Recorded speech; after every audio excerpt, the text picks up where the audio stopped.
네, 우리 오늘 말씀을 먼저 읽고 시작하도록 할게요. 야고보서 2장 14절부터 26절까지의 말씀이고요. 우리 한 절씩 교독한 후에 마지막 절은 합독하도록 하겠습니다.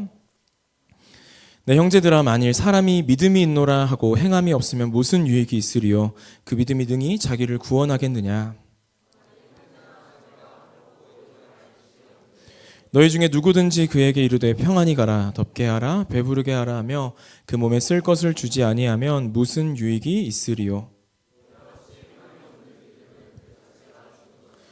어떤 사람은 말하기를 너는 믿음이 있고 나는 행함이 있으니 행함이 없는 내 믿음을 내게 보이라. 나는 행함으로 내 믿음을 내게 보이리라 하리라.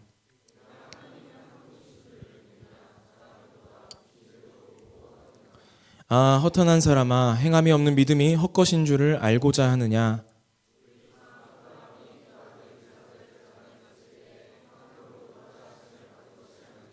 내가 보거니와 믿음이 그의 행함과 함께 일하고 행함으로 믿음이 온전하게 되었느니라. 하나님을 믿으니 이것을 의로 여기셨다는 말씀이 이루어졌고 그는 하나님의 벗이라 칭함을 받았나니 이로보건대 사람이 행함으로 의롭다 하심을 받고 믿음으로만은 아니니라. 또 이같이 기생 라합이 사자들을 대표하며 행함으로 의롭다 하심을 받은 것이 아니냐. 함께 읽겠습니다. 영혼 없는 몸이 죽은 것 같이 행함이 없는 믿음은 죽은 것이니라. 아멘. 네, 우리 옆에 있는 지체들과 인사해 볼까요? 튼튼하게 쌓아갑시다. 튼튼하게 쌓아갑시다. 한 번 더 인사해 보겠습니다. 예수 닮아갑시다. 네. 네. 여러분, 이게 시간이 너무 빠른 것 같아요. 벌써 3월 23일이래요. 1월이 시작한 지 얼마 안 된 것 같은데 3월 23일, 이제 곧 4월을 앞두고 있습니다. 날씨도 이상해요. 지금 다 좀 이상한 것 같아요. 월요일 날 눈이 왔는데 어제는 더워가지고 거의 반팔을 입을 정도로 너무 더워서 주님 오실 날이 이제 얼마 안 남지 않았나 이런 생각이 드는 좀 생각이 들었습니다. 네. 여러분 잘 보내고 계시죠? 이제 1, 2, 3월 4번만 더 하면 또 2025년이 끝나요. 네, 여러분 세월을 아끼시고 시간을 아끼시면서 또 이 시절을 잘 사용하셨으면 좋겠습니다. 제가 오늘 말씀 한 가지 질문을 여러분들께 드리면서 시작을 하려고 합니다.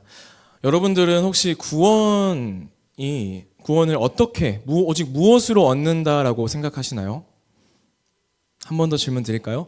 여러분들은 구원을 오직 무엇으로 얻는다, 받는다라고 생각하십니까? 마음속으로 대답하셨죠? 네. 우리가 신앙생활을 하다 보면요, 혼란스러운 부분 중에 하나가 바로 이 구원에 대한 문제입니다.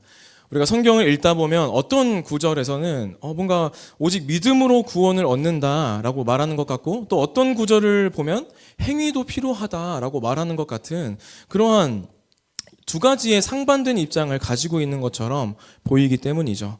그래서 많은 청년들이 이런 고민을 하는 것 같아요. 나는 과연 구원을 받은 것인가? 구원받기 위해서 내가 더 해야 할 일들이 남아 있는 것일까? 아니면 혹시 내가 충분히 선하게 살지 못해서 구원을 혹시 탈락하거나 잃어버리진 않을까? 이러한 고민이나 생각들을 한 번쯤은 해보고 살아간다는 것이죠. 혹시 여러분들도 그런 생각을 해보신 적이 있으신가요? 있으시죠? 네, 오케이. 그렇다면 성경은 이 구원에 대해서 무엇이라고 분명히 말하고 있을까요? 성경은 분명히 구원은 오직 무엇으로요? 믿음으로 말미암는다라고 이렇게 말을 하고 있습니다. 그렇다면 여기서 중요한 질문이 하나 생기는데요. 우리가 가져야 할 그 믿음이라는 것은 무엇이냐라는 것이죠. 이제 많은 사람들이 오해할 수 있는 두 가지 잘못된 그 믿음의 개념을 우리가 먼저 살펴보면서요, 성경이 말하는 참된 믿음, 이 믿음이라는 게 과연 무엇일까라는 것을 우리가 함께 살펴보면서 오늘 결단하는 시간을 가지면 좋겠습니다. 이 믿음에 대한 오해는 두 가지로 나눠지는 것 같아요. 첫 번째는 무엇입니까? 믿기만 하면 된다? 맞아요. 첫 번째 오해는요, 믿기만 하면 된다라는 그런 오해죠. 어떤 사람들은 믿음만 있으면 돼. 믿고 나면 구원을 내가 받았으니까 그 이후에 있을 행위는 나의 구원에 전혀 영향을 주지 않으니까 마음대로 살아도 돼. 라고 생각하는 것이죠. 여러분 이런 생각 해보신 적 있으세요? 저는 어렸을 때 이런 생각 많이 해봤거든요. 아, 나 구원받았으니까 마음대로 살아도 되는 거 아닌가? 그런 생각을 해봤다는 거예요. 나 예수님 믿었고 믿으면 어디 가요? 천국 가니까 이제 마음대로 살아도 되는 거 아니야? 나름 이러한 말이 논리적으로 맞는 것 같지만 정말 그럴까요? 여러분 구원파라는 이단 혹시 아시나요? 이 구원파의 논리가 바로 이러한 교리입니다. 한번 구원받으면 이후의 행위는 상관없이 그 구원은 유지된다라고 가르치는 것이죠. 천국행 티켓을 딱 끊었으니까 이후로는 마음대로 살아도 된다라고 가르치는 것이 바로 구원파입니다. 그리고 두 번째, 믿음에 대한 두 번째 오해는 무엇일까요? 행위가 더해져야 된다라는 그런 오해입니다.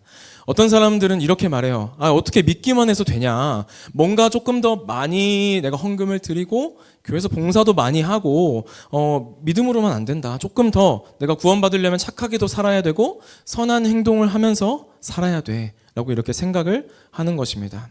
겉으로 보면 이 말이 뭔가 타당해 보여요. 실제로 기독교를 제외하고 많은 종교들에서 무엇을 강조합니까? 선한 행동, 선한 행위를 강조하고 심지어 제가 많은 기독교인들에게 물어보니까요. 알게 모르게 이 선한 행위가 있어야 구원을 받을 수 있다라는 그러한 인식들이 다 조금씩 숨겨져 있다라는 것이죠. 하지만 그렇다면 구원은 그렇게 말한다면 결국 구원이 우리의 어떤 노력에 달려있다라는 뜻이 되는 것입니다. 만약 우리가 충분하게 이 땅에서 착하게 살고 좋은 일을 많이 하지 못한다면 우리는 구원에서 탈락이 되고 하나님의 그 생명책에서 제외가 되는 것일까요? 우리 한번 에베소서 2장 8절부터 9절 말씀을 같이 한번 읽어보도록 하겠습니다. 시작. 너희가 그 은혜에 의하여 믿음으로 말미암아 구원을 받았으니 이것은 너희에게서 난 것이 아니요 하나님의 선물이라. 행위에서 난 것이 아니니 이는 누구든지 자랑하지 못하게 함이라. 아멘. 지금 바울은요 구원이 어디에서 났다라고 말을 하고 있습니까? 행위가 아니라 어디서요? 믿음으로. 오직 믿음으로 나왔다. 하나님의 선물이다. 하나님의 선물로 주어진 것이다. 라고 이렇게 말을 합니다. 우리가 어떤 선한 일을 해서 구원을 얻는 것이 아니라요. 하나님께서 예수 그리스도를 통해 우리에게 거저 주신 무엇이라고요? 선물이라는 것입니다. 그래서 우리 중에 믿음으로 구원을 받는다는 사실을 모르는 사람은 아마 없을 거예요. 혹시 반박하실 분 있으세요? 우리는 우리 믿음으로 구원받는다. 반박하시는 분 있으세요? 없죠. 맞아요. 그 사실을 모르는 사람은 없습니다. 하지만 그 믿음이라는 것, 믿음으로 구원받는다는 건 알겠는데 그 믿음이라는 것이 정확하게 무엇이냐라는 거예요. 우리는 보통 믿음을 생각할 때 무엇을 떠올릴까요? 그 예수 그리스도께서 우리의 죄를 대신해서 죽으시고 부활하심으로 우리를 죄의 값을 다 치르시고 구원해 주셨다라는 그 사실을 믿는 것. 그것을 우리는 믿음이라고 생각하죠. 그렇죠?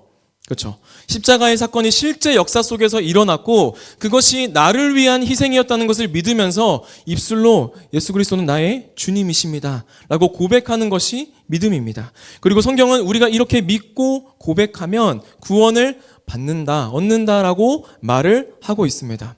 혹시 이 말에 부정하시는 분 있으십니까? 반대하시는 분 있으십니까? 혹시? 없으시죠? 맞습니다.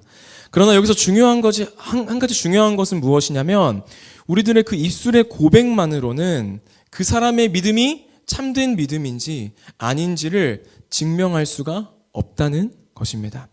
우리 한번 사랑을 예로 들어볼까요? 누군가가 사랑해 라고 이렇게 말한다고 해서 무조건 그 사람이 진심으로 사랑하는 것이라고 말을 할 수 있을까요? 말을 한다는 그냥 사랑해라는 그 말 한마디에? 그렇지 않죠. 말뿐인 사랑도 있습니다. 여자친구를 1시간 보기 위해서 제 연애 이야기는 아니고 여자친구를 1시간 보기 위해서 왕복 5시간을 왔다 갔다 하는 매주 왔다 갔다 하는 남자가 있다고 생각해 봅시다. 이 남자친구는 여자친구를 사랑하는 것일까요? 아닐까요? 맞아요. 사랑하는 거예요. 진짜 저는 잘 안 할 것 같아요. 그렇게 안 할 것 같거든요. 1시간 보려고 왕복 5시간을 왔다 갔다 하는 것. 그거는 분명히 사랑이라고 할 수 있습니다. 제가 시호를 사랑한다고 말은 하면서 막 기저귀도 안 갈아주고 밥도 안 먹여주고 돌보지 않고 얘가 웃는데 같이 웃어주지 않는다면 그 사랑이 진실한 사랑이겠습니까? 고개를 저어 보시겠어요? 아니에요. 그 사랑은 진실한 사랑이 아닙니다. 마찬가지로 나는 예수님을 믿습니다 라고 이렇게 입술로 고백하면서요, 그 고백에 따르는 행위가 같이 나타나지 않는다면요, 그것은 참된 믿음이 아닐 수 있다라는 것입니다. 사실 저는 아니라고 말할 수 있을 것 같아요. 그래서 야고보는 행함이 없는 믿음이 얼마나 무의미하고 유익하지 않은지 실제적인 예를 들어서 설명하고 있는데요. 우리 야고보서 2장 15절과 16절 말씀을 같이 읽어보도록 하겠습니다. 시작. 만일 형제나 자매가 헐벗고 일용할 양식이 없는데 너희 중에 누구든지 그에게 이르되 평안히 가라, 덥게 하라, 배부르게 하라 하며 그 몸에 쓸 것을 주지 아니하면 무슨 유익이 있으리요. 아멘. 이 상황을 잘 보시고요. 이 상황이 한번 나의 상황이라고 상상해 볼까요? 갑자기 오늘 집에 갔는데 문자가 하나 와 있는 거야. 내일부터 회사 나오지 마세요. 회사가 잘렸어요. 그래서 돈도 없고 그러신 분 있다면 죄송해요. 미안합니다. 일단 상상이니까. 갑자기 잘려서 돈도 없고 며칠을 막 굶어서 일주일 굶었어. 막 너무 배고파. 뭐든지 먹을 수 있을 것 같아. 이렇게 배고파하고 있는데 우리 옆에 있는 친구가 지나가면서 야, 너 배고프겠다. 걱정되네. 오늘 배부른 하루 보내. 이렇게 말하고 쌩 갔어요. 어떨 것 같아요, 여러분? 어떨 것 같아요? 사랑을 느끼시겠습니까? 그 사람에게서? 무슨 사랑은 무슨 바로 이렇게 한 대 날려도 시원찮을 그러한 상황이죠. 그 말은 아무런 의미가 없는 그러한 말이라는 것이죠. 마찬가지로요, 우리가 믿음이 있다라고 말은 하면서도 삶에서 그 믿음이 드러나지 않는다면 그것은 분명히 죽은 믿음입니다. 하나님을 믿는다고 말은 할 수 있어요. 그렇지만 우리의 삶이 그것을 증명하지 못한다면 그 믿음은 거짓일 수 있다는 것이죠. 쉽게 말해서요, 진짜 믿지 않아도요, 믿는다 말할 수 있습니다. 진짜 믿지 않아도요, 여러분처럼 지금 이 예배의 자리에 앉아 있을 수 있습니다. 여러분 방심하지 마세요. 네, 다 앉아 있을 수 있어요. 그렇기 때문에 입술의 고백만으로는 우리가 참된 믿음을 구별하기가 어렵다라는 것이죠. 그래서 야고보는요, 누구를 믿는지, 무엇을 믿는지만큼이나 그 믿음이 어떻게 나타나는가, 그것을 더 중요하게 여겼습니다. 믿음의 대상과 내용이 중요하지 않다는 게 아니라 야고보가 그 믿음이 실제로 삶에서 어떻게 드러나는지가 중요하다라는 것을 지금 계속 강조하고 있는 것이죠. 하나님이 요구하시는 대로 우리가 믿지 않는다면요, 그 믿음의 내용조차 의심받을 수 있다라는 것입니다.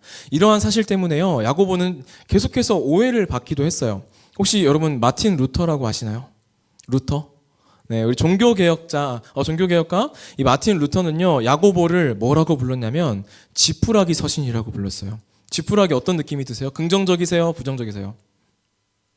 지푸라기 부정적이죠. 맞아요. 쓸데없는 이거 정경에서 빼도 되겠는데? 라고 생각할 정도로 이 루터는 야고보서를 지푸라기 서신이라고 불렀대요. 바울이 강조한 이 오직 믿음, 즉 이 구원이 하나님의 은혜로 값없이 주어지는 선물이라는 가르침과 뭔가 달라 보였기 때문에 이 루터는 이 야고보서를 지푸라기 서신이라고 부르면서 정경에서 빼야 된다라고 이렇게 말을 했던 것이죠. 제가 실제로 얼마 전에 신방을 한 청년도 이 야고보서가 행위를 강조하는 것 같아서 좀 마음이 불편하게 느껴진다라고 이렇게 말을 하기도 했습니다. 그렇다면 정말로요, 이 야고보가 행위만을 강조했고 바울과는 정반대의 가르침을 이 사람들에게 전했던 것일까요? 결론부터 말하면요, 그렇지 않습니다. 바울과 이 야고보가 말하는 이 믿음은 본질적으로 다른 것이 아니라 똑같다라는 것이죠. 바울은 우리가 잘 알다시피 구원은 오직 뭐에서 나온다고 말해요? 바울은 오직 믿음, 오직 은혜에서 나온다고 말합니다. 바울은 오직 믿음과 은혜로부터 나온다고 말하면서 구원은 행위가 아니라 하나님의 은혜로 주어지는 것이다 라고 말을 하는 것이죠. 하지만요, 바울도 참된 믿음이 반드시 변화된 삶을 가져온다, 변화된 행동을 가져온다라고 그렇게 강조했습니다. 우리 에베소서 2장 10절 말씀을 같이 한번 읽어보도록 하겠습니다. 시작. 그리스도 예수 안에서 선한 일을 위하여 지으심을 받은 자니 이 일은 하나님이 전에 예비하사 우리로 그 가운데서 행하게 하려 하심이라. 아멘. 바울도요, 우리가 선한 일을 위해 지음 받았고 하나님이 그 일을 행하게 하신다. 믿음이 있는 사람들을 통하여서 그 일을 행하게 하신다라고 이렇게 말을 하고 있습니다. 즉 무슨 말일까요? 참된 믿음은 반드시 무엇으로 이어진다는 거예요? 선한 행위, 선한 행동으로 반드시 이어진다라는 말을 야고보뿐만 아니라 바울도 똑같이 하고 있다라는 것입니다. 결국 이 바울과 야고보는 서로 다른 것을 말하는 것이 아니라 믿음의 다른 측면들을 강조하고 있는 것입니다. 바울은 구원받는 방법을 설명하면서 믿음의 중요성을 강조했고, 야고보는 구원받은 자의 그 이후의 삶을 설명하면서 믿음의 열매를 강조했던 것이죠. 사실 그래서요, 두 사람은 같은 믿음을 말하고 있었던 것입니다. 그래서 우리는 믿음으로 구원받지만 참된 믿음을 가진 사람은 반드시 뭐가 뒤따라야 된다고요? 삶의 변화, 행동의 변화, 행위의 변화가 뒤따르게 된다라는 것이죠. 그렇다면 입술로만 믿음을 고백하는 것과 이 참된 믿음의 차이는 무엇일까요? 우리 야고보서 2장 19절을 함께 읽어보도록 하겠습니다. 시작.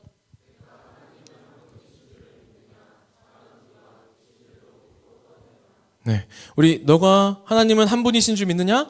잘하는도다. 여기서 이 잘한다라는 것이 어떤 뉘앙스로 느껴지세요? 진짜 잘한다라고 느껴지세요? 잘한다 이런 느낌으로 느껴지세요? 사실 여기서는 후자예요. 잘한다. 그거 다 하는 거야. 잘한다. 이렇게 약간 비꼬는 그러한 뉘앙스입니다. 여기서 이 잘한다라는 것은 진짜 잘한다는 것이 아니라 잘한다 이런 뜻입니다. 단순히 나는 하나님을 믿어라고 말하는 것만으로 충분하지 않다는 것을 지금 보여주고 있는 것이죠. 그 정도는 누구도 안다는 거예요. 보니까 귀신들도 안다는 거예요. 한번 그 거라사 지방에 귀신 들린 사람 혹시 알고 계십니까? 알고 계신가요? 이 마가복음 5장 7절에 거라사 지방의 그 군대 귀신이라고 알려져 있는 그 이야기 여러분 아시죠? 이 귀신이 뭐라고 말을 하냐면 예수님께 지극히 높으신 하나님의 아들 예수여 나와 무슨 상관이 있나이까? 라고 이렇게 예수님께 고백을 하는 장면이 나옵니다. 귀신은 예수님이 지금 누구시라는 것을 알고 있어요?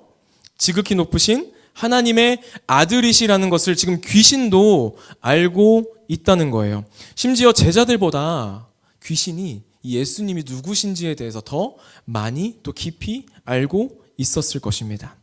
하지만 중요한 것은 무엇입니까? 귀신은 예수님의 뜻에 순종하나요? 순종하지 않나요? 순종하지 않는다는 거예요. 귀신은요, 예수님의 뜻에 순종하지 않습니다. 이처럼 우리가 머리로만 지식적으로만 하나님을 아는 것과 하나님을 신뢰하며 순종하는 것은 엄연히 다른 것이다 라는 것이죠. 우리가 믿는다라고 말은 하면서도 삶에서 그 하나님의 뜻에 순종하지 않는다면요, 그 믿음은 어떤 믿음일까요? 죽은 믿음이라는 것입니다. 그래서 참된 믿음은 무엇이냐면 참된 믿음은 정의 이렇게 세 가지가 함께 가는 것입니다. 뭐라고요? 어떤 거? 지정의. 이걸 좀 쉽게 말하면요, 지식, 느낌, 실천 이 세 가지가 함께 있는 믿음, 그것이 바로 참된 믿음이다라고 할 수 있습니다. 거라사 지방에 귀신 들린 사람도 예수님을 만나기 전에는 일단 귀신 예수님을 알았어요, 몰랐어요? 예수님 알았어요? 몰랐어요? 누구신지? 알았어요. 지식은 있었어요. 그리고 예수님을 보고 어떻게 했어요? 두려워하면서 반응했어요? 정은 있었어요. 근데 마지막 실천, 이 순종은 없었다라는 것입니다. 그러나 이 예수님을 만난 후로요, 귀신 들렸던 사람은 그의 삶이 완전히 변화가 되게 되었습니다. 이 지정의가 함께 있는 참된 믿음을 갖게 된 것이죠. 우리의 신앙도 마찬가지예요. 우리가 하나님을 알고 그분의 사랑을 경험하고 삶에서 실천하는 그 세 가지가 완벽한 조화를 이루는 그 믿음이 온전한 믿음, 참된 믿음이라는 것입니다. 믿음을 우리가 머리로 아는 것에만 머문다면 그것은 표면적인 믿음에 불과하고, 그런 믿음은 우리에게 구원을 가져다 줄 수 있을까요? 없을까요? 그런 믿음은 우리에게 구원을 가져다 줄 수 없습니다. 여러분, 예수가 그리스도라는 것을 알고 계십니까? 근데 그것을 머리로만 아는 것은 우리를 구원으로 이끌 수 없다라는 것이죠. 여러분의 믿음은 어떠십니까?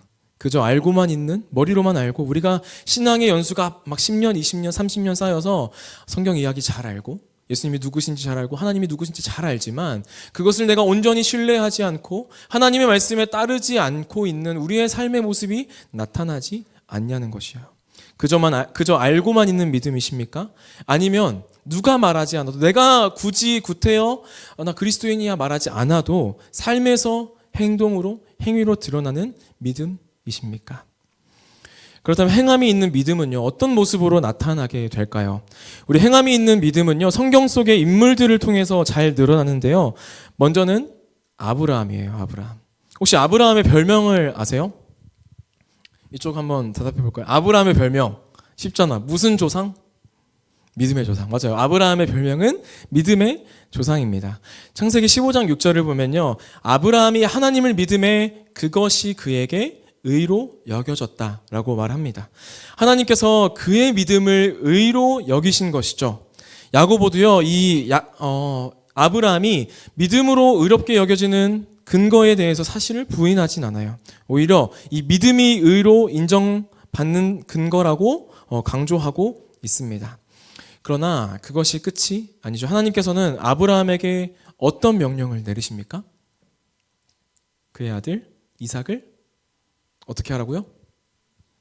네, 제물로 바치라는 그러한 명령을 하나님께서 하십니다. 아브라함은 어떻게 했습니까? 여러분 다 아시죠? 어떻게 했어요? 진짜 일단 같이 가가지고 제단을 쌓고 거기에 자기 아들 이삭을 아무렇게 하지도 못하게 잘 묶어가지고 칼을 빼들고 죽이려고까지 했습니다. 하나님의 말씀에 순종했죠. 어떻게, 사실 이 자녀를 낳고 보니까 아들을 내 손으로 죽인다라는 거는 진짜 말도 안 되는 일인 것 같아요. 상상만 해도 말도 안 되는 일인데 어떻게 아브라함은 그 끔찍한 일, 그 어려운 일을 할 수 있는 힘이 있었을까요? 우리 그 이유가요, 히브리서 11장 19절에 나옵니다. 우리 같이 읽도록 하겠습니다. 시작. 다시 살리실 줄로 생각한지라 비유컨대 그를 죽은 자 가운데서 도로 받은 것이니라. 아멘. 아브라함은 어떤 믿음이 있었습니까? 히브리서 말씀을 보니까요, 죽은 자라도 다시 살리실 하나님을 믿었기 때문입니다. 만약에요, 이 불가능한 가운데 이삭을 주신 하나님이시라면 설령 내가 지금 이삭을 죽여서 바치더라도 하나님께서 그 사랑하는 아들 이삭을 다시 살려주실 것이라는 그 약속을 믿는 믿음이 아브라함에게는 있었기 때문에 기꺼이 주저하지 않고 자기 사랑하는 하나뿐인 아들 이삭을 죽일 수 있었다라는 것이죠. 그의 행함은, 그의 믿음이 진짜라는 것을 뭐 한 거예요? 증명한 거예요. 그래서 아브라함은 하나님의 친구라고 이렇게 불리게 되었습니다. 그리고 다음으로 살펴볼 인물은 라합입니다. 우리 야고보서 2장 25절이 있나요, 혹시? 없죠. 제가 읽어드릴게요. 2장 25절입니다. 또 이와 같이 기생 라합이 사자들을 접대하여 다른 길로 나가게 할 때에 행함으로 의롭다 하심을 받은 것이 아니냐라고 이렇게 말합니다. 라합이 어떤 인물인지 혹시 알고 계십니까? 라합은요, 여리고 성에 살고 있던 자기 몸을 파는 기생이었어요. 그리고 이스라엘의 두 정탐꾼이 이 가나안 땅으로 정탐을 하러 왔을 때, 여리고 성을 정탐하러 왔을 때 그들을 숨겨주고 안전하게 다시 돌아갈 수 있도록 도왔던 사람입니다. 야고보는 라합을 언급하면서요, 이와 같이 라는 표현을 하고 있습니다. 이것은 앞서 언급한 이 아브라함처럼 똑같이 믿음으로 의롭다함을 받았다라는 것이죠. 근데 이 아브라함과 라합은요, 완전히 다른 배경을 갖고 있어요. 아브라함은 어떤 인물이에요?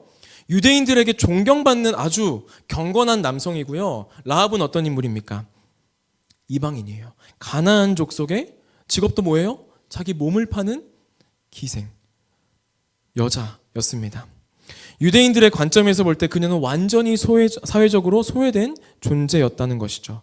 그런데도요, 하나님께서는 그녀를 외면하지 않으셨다는 것이죠. 하나님께서 외적인 조건과 상관없이 라합 안에 있는 무엇을 보신 것입니까? 믿음. 그 믿음. 하나님을 믿는 그 믿음. 그 믿음을 보시고 하나님께서 선택하셨다라는 것이죠. 이 라합의 이야기는요, 단순히 정탐꾼을 숨겨준 사건이 아닙니다. 그녀는 그 목숨을 거는 일이었어요. 목숨을 건 믿음의 결단이었어요. 그리고 이스라엘이 가나안에서 승리할 수 있었던 길이 그 라합의 믿음의 행동으로부터 시작될 수 있었다라는 것입니다.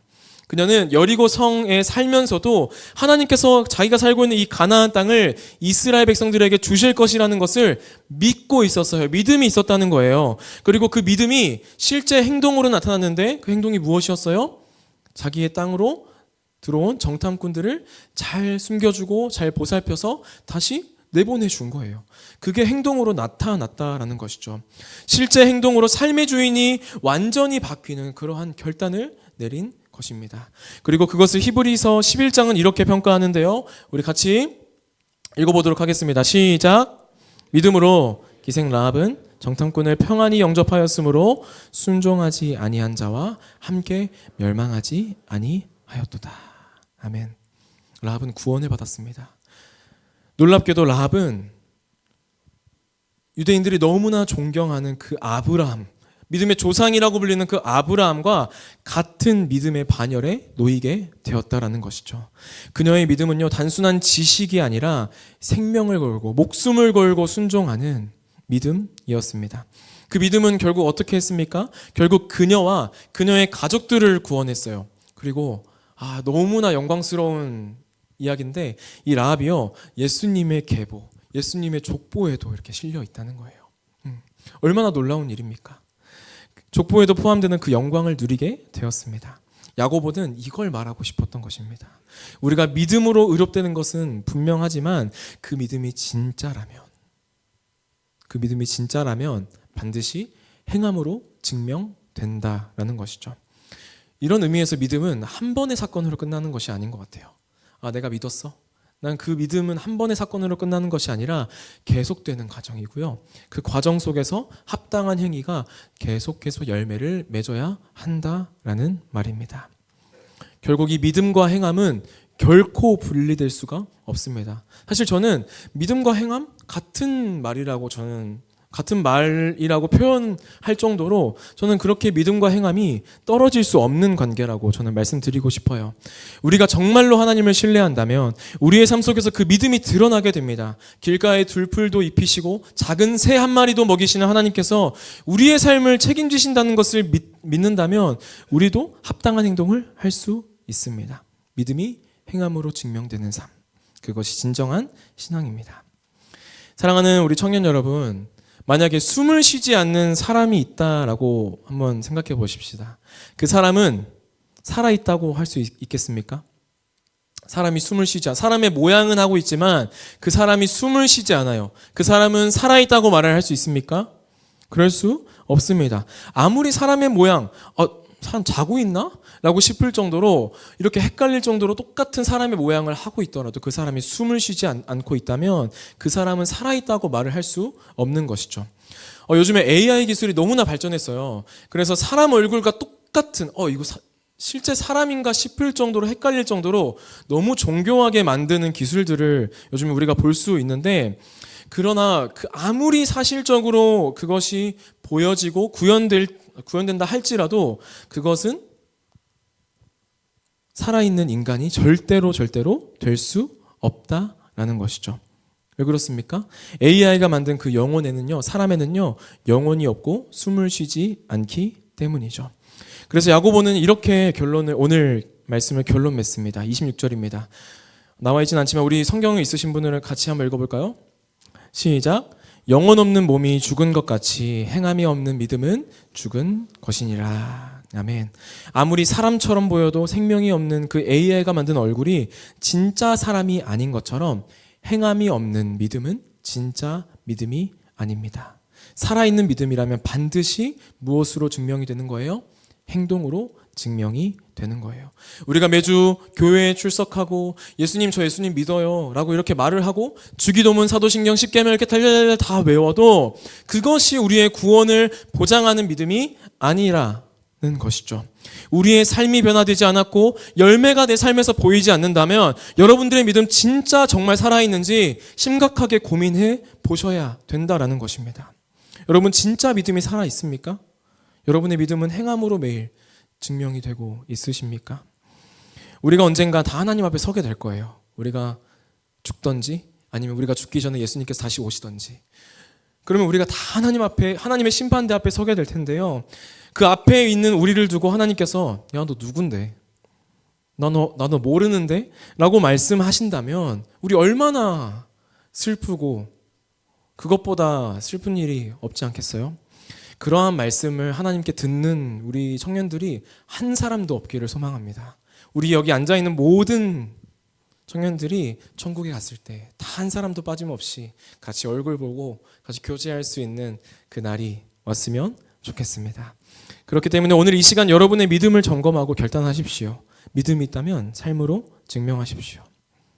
하지만 사랑하는 청년 여러분, 오늘 말씀이 너무 또 뼈를 막 때려가지고 마음이 좀 무거우신가요?